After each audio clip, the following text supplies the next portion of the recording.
नमः चंडिकायै। ओम ऐं ह्रीं क्लीं चामुंडायै विच्चे। अथ एकादशोऽध्याय। बुद्ध के जन्म की कथा। ऋषिगण बोले, हे सूत जी, वे राजा पुरुरवा कौन थे तथा वह देव कन्या उर्वशी कौन थी? उस मनस्वी राजा ने किस प्रकार संकट प्राप्त किया? हे लोम हर्षण तनय, आप इस समय पूरा कथानक विस्तार पूर्वक कहें। हम सभी लोग आपके मुखारविंद से निःसृत रसमयी वाणी को सुनने के इच्छुक हैं। हे सूत जी, आपकी वाणी अमृत से भी बढ़कर मधुर एवं रसमयी है। जिस प्रकार देवगण अमृत पान से कभी तृप्त नहीं होते, उसी प्रकार आपके कथा श्रवण से हम तृप्त नहीं होते। सूत जी बोले, हे मुनियों, अब आप लोग उस दिव्य तथा मनोहर कथा को सुनिए जिसे मैंने परम श्रेष्ठ व्यास जी के मुख से सुना है। मैं उसे अपनी बुद्धि के अनुसार वैसा ही कहूंगा। सुरगुरु बृहस्पति की पत्नी का नाम तारा था। वह रूप यौवन से संपन्न तथा सुंदर अंगों वाली थी। एक बार वह सुंदरी अपने यजमान चंद्रमा के घर गई। उस रूप तथा यौवन से संपन्न चंद्रमुखी कामिनी को देखते ही चंद्रमा उस पर आसक्त हो गए। तारा भी चंद्रमा को देखकर आसक्त हो गई। इस प्रकार वे दोनों, तारा तथा चंद्रमा, एक दूसरे को देखकर प्रेम विभोर हो गए। वे दोनों प्रेमोन्मत्त एक दूसरे को चाहने की इच्छा से युक्त हो विहार करने लगे। इस प्रकार उनके कुछ दिन व्यतीत हुए। तब बृहस्पति ने तारा को घर लाने के लिए अपना एक शिष्य भेजा। तुरंत वह न आ सकी। जब चंद्रमा ने बृहस्पति के शिष्य को कई बार लौटाया, तो वे क्रोधित होकर चंद्रमा के पास स्वयं गए। चंद्रमा के घर जाकर उदार चित्त बृहस्पति ने अभिमान के साथ मुस्कुराते हुए उस चंद्रमा से कहा, हे चंद्रमा, तुमने यह धर्म विरुद्ध कार्य क्यों किया और मेरी इस परम सुंदरी पत्नी को अपने घर में क्यों रख लिया? हे देव, मैं तुम्हारा गुरु हूं और तुम मेरे यजमान हो। तब हे मूर्ख, तुमने गुरु पत्नी को अपने घर में क्यों रख लिया? ब्रह्म हत्या करने वाला, सुवर्ण चुराने वाला, मदिरा पान करने वाला, गुरु पत्नी गामी तथा पांचवा इन पापियों के साथ संसर्ग रखने वाला, ये महापातकी हैं। तुम महापापी, दुराचारी एवं अत्यंत निंदनीय हो। यदि तुमने मेरी पत्नी के साथ अनाचार किया है, तो तुम देवलोक में रहने योग्य नहीं हो। हे दुष्टात्मन, असितापांगी मेरी इस पत्नी को छोड़ दो, जिससे मैं इसे अपने घर ले जाऊं, अन्यथा गुरु पत्नी का अपहरण करने वाले तुझको मैं शाप दे दूंगा। इस प्रकार बोलते हुए स्त्री विरह से कातर तथा क्रोधाकुल देवगुरु बृहस्पति से रोहिणीपति चंद्रमा ने कहा। चंद्रमा बोले, क्रोध के कारण ब्राह्मण अपूजनीय होते हैं, क्रोध रहित तथा धर्म शास्त्रज्ञ विप्र पूजा के योग्य होते हैं, और इन गुणों से हीन ब्राह्मण त्याज्य होते हैं। हे अनघ, वह सुंदर स्त्री अपनी इच्छा से आपके घर चली जाएगी, और यदि कुछ दिन यहाँ ठहर भी गई तो इसमें आपकी क्या हानि है? अपनी इच्छा से ही वह यहाँ रहती है। सुख की इच्छा रखने वाली वह कुछ दिन यहाँ रहकर अपनी इच्छा से चली जाएगी। आपने ही तो पूर्व में धर्मशास्त्र के इस मत का उल्लेख किया है कि संसर्ग से स्त्री और वेद कर्म से ब्राह्मण कभी दूषित नहीं होते। चंद्रमा के ऐसा कहने पर बृहस्पति अत्यंत दुखी हुए एवं चिंता मग्न होकर शीघ्र ही अपने घर चले गए। कुछ दिन अपने घर रहकर चिंता से व्याकुल गुरु बृहस्पति पुनः उन औषधिपति चंद्रमा के यहाँ शीघ्र जा पहुंचे। वहां द्वारपाल ने उन्हें भीतर जाने से रोका, तब वे क्रुद्ध होकर द्वार पर ही रुक गए। कुछ देर तक प्रतीक्षा करने पर जब चंद्रमा वहां नहीं आए, तब बृहस्पति अत्यंत क्रुद्ध हो उठे। वे विचार करने लगे, मेरा शिष्य होते हुए भी इसने माता के समान आदरणीय गुरु पत्नी को बलपूर्वक हर लिया है, इसलिए अब मुझे इस अधर्मी को दंडित करना चाहिए। तब बाहर द्वार पर खड़े बृहस्पति ने क्रोध के साथ चंद्रमा से कहा, अरे नीच पापी देवाधम, तुम अपने घर में निश्चिंत होकर क्यों पड़े हो? मेरी स्त्री शीघ्र मुझे लौटा दो, अन्यथा मैं तुम्हें शाप दे दूंगा।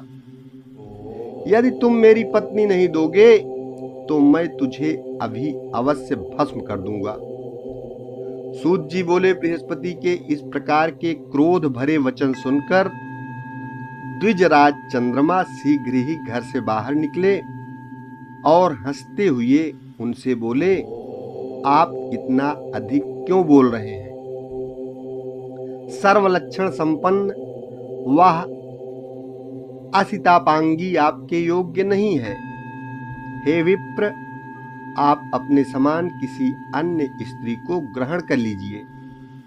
ऐसी सुंदरी भिक्षुक के घर में रहने योग्य नहीं है। यह प्रायः कहा जाता है कि अपने समान गुण संपन्न पति पर ही पत्नी का प्रेम स्थिर रहता है। अपने इच्छानुसार अब आप चाहे जहां चले जाएं, मैं इसे नहीं दूंगा। आपका शाप मेरे ऊपर नहीं लग सकता। हे गुरु, यह रमणी आपको नहीं दूंगा। अब आप जैसा चाहें वैसा करें।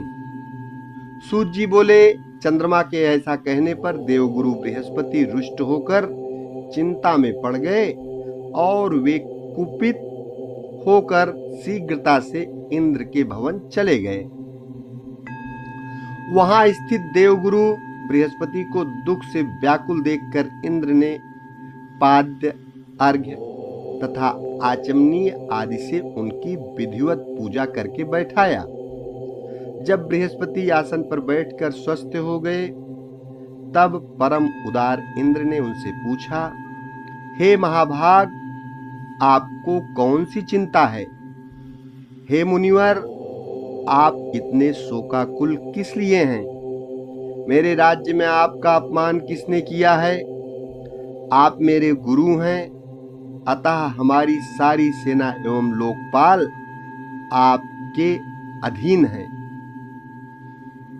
ब्रह्मा, विष्णु, रुद्र तथा अन्य देवता भी आपकी सहायता करेंगे। आपको कौन सी चिंता है, इस समय उसे बताइए। बृहस्पति बोले, चंद्रमा ने मेरी सुंदर नेत्रों वाली पत्नी तारा का हरण कर लिया और वह दुष्ट मेरे बार बार प्रार्थना करने पर भी उसे लौटाता नहीं है। हे देवराज, अब मैं क्या करूं? अब तो केवल आप ही मेरी शरण हैं। हे सत्कृतो, मैं अत्यंत दुखी हूं। हे देवेश, आप मेरी सहायता कीजिए। इंद्र बोले, हे धर्मात्मन, आप शोक न करें। हे शुभ्रत, मैं आपका सेवक हूं। मैं आपकी पत्नी को अवश्य लाऊंगा। हे महामते, यदि दूध भेजने पर भी वह मदोन्मत्त चंद्रमा आपकी स्त्री को नहीं देगा, तो देव सेनाओं सहित मैं स्वयं युद्ध करूंगा। इस प्रकार गुरु बृहस्पति को आश्वासन देकर इंद्र ने अपनी बात को सही ढंग से कहने वाले विलक्षण तथा वाक पटु दूत को चंद्रमा के पास भेजा। शीघ्र ही वह चतुर्दूत चंद्रलोक गया और रोहिणीपति चंद्रमा से यह संदेश वचन कहने लगा, हे महाभाग, हे महामते, इंद्र ने आपसे कुछ कहने के लिए मुझे भेजा है, अतः उनके द्वारा जो कुछ कहा गया है वही ज्यों का त्यों मैं आपसे कह रहा हूं। हे महाभाग, हे शुभ्रत, आप धर्मज्ञ हैं, नीति जानते हैं तथा धर्मात्मा अत्रि मुनि आपके पिता हैं। अतएव आपको कोई ऐसा कार्य नहीं करना चाहिए जिससे आप निंदनीय हो जाएं। आलस्य रहित होकर यथाशक्ति अपनी स्त्री की रक्षा सभी प्राणी करते हैं। अतः इस तारा के लिए बड़ा कलह होगा, इसमें संदेह नहीं है। हे सुधानिधे, जैसे आप अपनी भार्या की रक्षा हेतु प्रयत्न करते हैं, वैसे वे गुरु बृहस्पति भी अपनी पत्नी की रक्षा के लिए प्रयत्नशील हैं। आप अपने ही सदृश सभी प्राणियों के विषय में विचार कीजिए।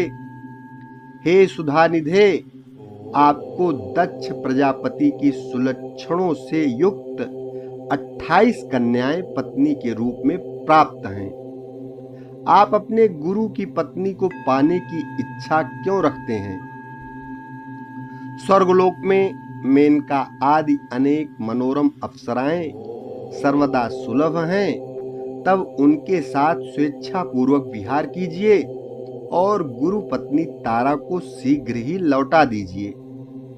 आप जैसे महान लोग यदि अहंकारवश ऐसा निंदित कर्म करें तो अनभिज्ञ साधारण जन तो उसका अनुकरण करेंगे ही और तब धर्म का नाश हो जाएगा। अतः हे महाभाग, गुरु की इस मनोरमा पत्नी को शीघ्र लौटा दीजिए, जिससे आपके कारण इस समय देवताओं के बीच कलह न उत्पन्न हो। सूत जी बोले, दूत से इंद्र का संदेश सुनकर चंद्रमा कुछ क्रोधित हो गए और उन्होंने इंद्र के दूत को इस प्रकार व्यंग पूर्वक उत्तर दिया। चंद्रमा बोले, हे महाबाहो, आप धर्मज्ञ हैं और स्वयं देवताओं के राजा हैं। आपके पुरोहित बृहस्पति भी ठीक आपकी तरह हैं और आप दोनों की बुद्धि भी एक समान है।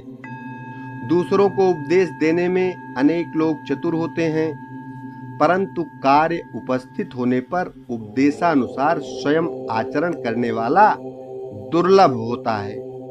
हे देवेश, बृहस्पति के बनाए शास्त्र को सभी मनुष्य स्वीकार करते हैं। शक्तिशाली लोगों के लिए सब कुछ अपना होता है, परंतु दुर्बल लोगों के लिए कुछ भी अपना नहीं होता। तारा जितना प्रेम मुझसे करती है उतना बृहस्पति से नहीं। अतः अनुरक्त स्त्री धर्म अथवा न्याय से त्याज्य कैसे हो सकती है? गार्हस्थ जीवन का वास्तविक सुख तो प्रेम करने वाली स्त्री के साथ ही होता है, उदासीन स्त्री के साथ नहीं। इसलिए हे दूत, तुम जाओ और इंद्र से कह दो कि मैं इसे नहीं दूंगा। हे सहस्राक्ष, आप स्वयं समर्थ हैं, आप जो चाहते हो वह कीजिए। सूत जी बोले, चंद्रमा के ऐसा कहने पर दूत इंद्र के पास लौट गया और चंद्रमा ने जो कहा था वह सब उसने इंद्र से कह दिया। इसे सुनकर प्रतापी इंद्र भी अत्यंत क्रोधित हुए और गुरु बृहस्पति की सहायता के लिए सेना की तैयारी करने लगे। दैत्य गुरु शुक्राचार्य चंद्रमा तथा देव गुरु के विरोध की बात सुनकर बृहस्पति से द्वेष के कारण चंद्रमा के पास गए और उनसे बोले कि आप तारा को वापस मत कीजिए। हे महामते, हे मान्य, यदि इंद्र के साथ आपका युद्ध छिड़ जाएगा तो मैं भी अपनी मंत्र शक्ति से आपकी सहायता करूंगा। गुरु पत्नी से अनाचार की बात सुनकर और शुक्राचार्य को बृहस्पति का शत्रु जानकर शिव जी भी बृहस्पति की सहायता के लिए तैयार हो गए। तब ताड़कासुर के साथ हुए युद्ध की भांति देव दानवों में संग्राम छिड़ गया। यह युद्ध बहुत वर्षों तक चलता रहा। देव दानवों का यह संग्राम देखकर प्रजापति ब्रह्मा जी हंस पर सवार होकर उस क्लेश की शांति के लिए रणस्थल में शीघ्र पहुंचे। तब ब्रह्मा जी ने चंद्रमा से कहा कि तुम गुरु बृहस्पति की पत्नी लौटा दो, नहीं तो भगवान विष्णु को बुलाकर मैं तुम्हें समूल नष्ट कर दूंगा। तत्पश्चात लोक पितामह ब्रह्मा जी ने भृगुनंदन शुक्र को भी युद्ध से रोका और उनसे कहा, हे महामते, दैत्यों के संग से क्या आपकी बुद्धि अन्याय युक्त हो गई है? तत्पश्चात ब्रह्मा जी की बात सुनकर शुक्राचार्य चंद्रमा के पास गए। उन्होंने चंद्रमा को युद्ध से रोका और कहा कि तुम्हारे पिता ने मुझे भेजा है, तुम अपने गुरु की पत्नी को तत्काल छोड़ दो।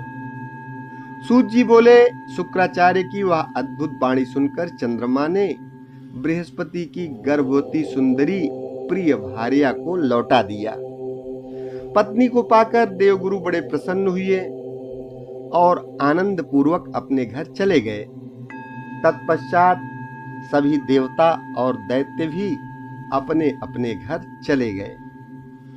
पितामह ब्रह्मा अपने लोक को तथा शिव जी भी कैलाश पर्वत पर चले गए। इस प्रकार अपनी सुंदरी स्त्री को पाकर बृहस्पति संतुष्ट हो गए।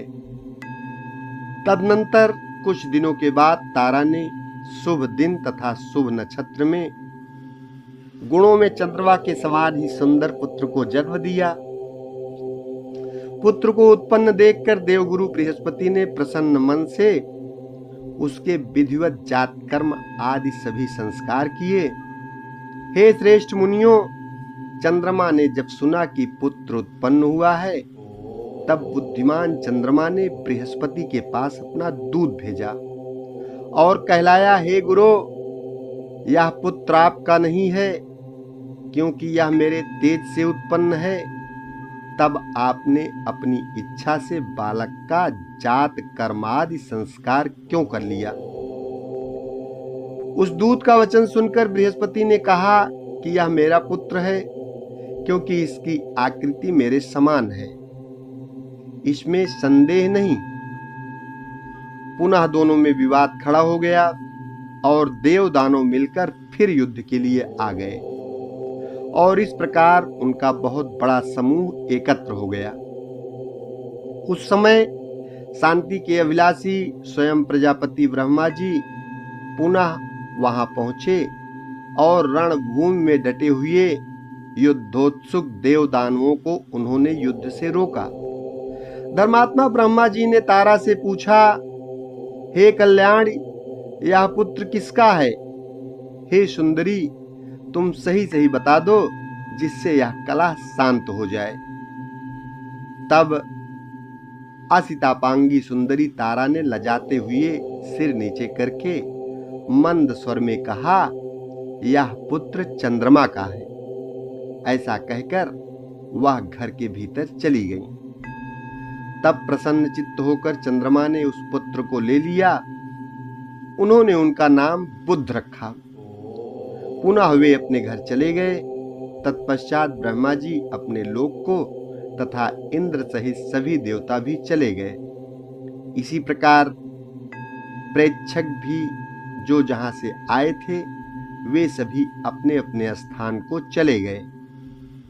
हे मुनिजन, इस प्रकार गुरु के क्षेत्र में चंद्रमा से बुद्ध की उत्पत्ति का यह वृत्तांत, जैसा मैंने पूर्व में सत्यवती पुत्र व्यास जी से सुना था, वैसा आप लोगों से कह दिया। इति श्रीमद्देवी भागवते महापुराणे अष्टादश सहस्रयाम संहितायाम प्रथम स्कंधे बुद्धोत्पत्तिर्नामैकादशोऽध्यायः। ओम नमः चंडिकाय।